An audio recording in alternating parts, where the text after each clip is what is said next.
Viale Umbria 120, was the site of Milan's legendary club Plastic from 1980 when it opened until it closed in 2012 and moved to its present location in Via Gargano, southwest of Piazzale Lodi.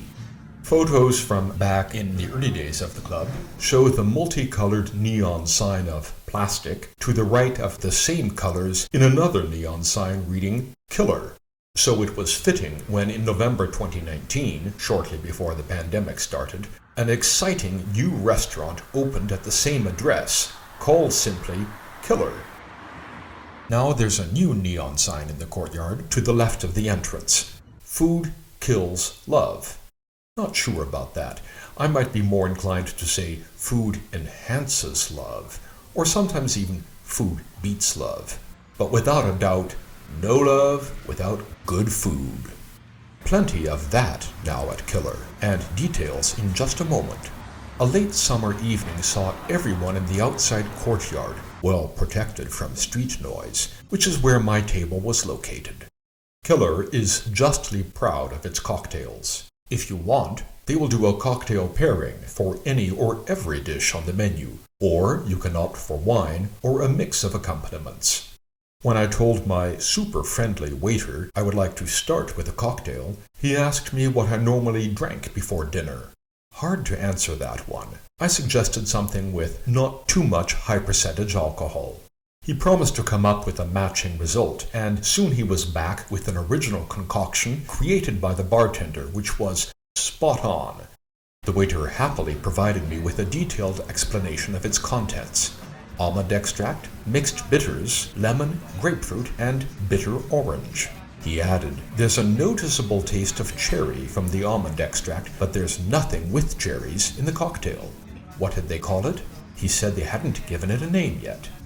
Let's keep things short here. It was totally successful.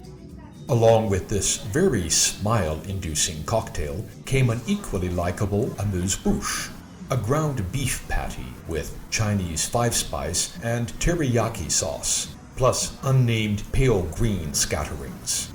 Oh yes, there were great grissini made from corn, too. All of this got me relaxed while I waited for the first course of my dinner. The cuisine, while Italian, displayed many Asian influences in virtually all the items on the menu, and I had gone for those dishes when ordering.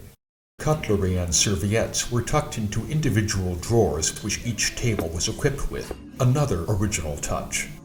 I was enjoying my cocktail so much that I stayed with it for my antipasto. This was barely blanched, knife-diced cuttlefish with a green onion crumble and what were tersely described as the 3 sauces. The waiter satisfied my curiosity as to what these were made of.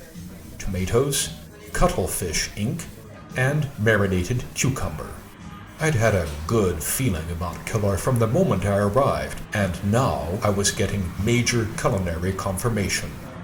The menu isn't divided into the familiar sequence of Antipasto, Primo, Secondo, but I did go with grains for my next course. White quinoa with hazelnuts, pecorino, mint, and katsuobushi. It took me a while to register that I know katsuobushi as bonito flakes. Somewhat monochromatic for the camera, but far from just one flavor for the palate.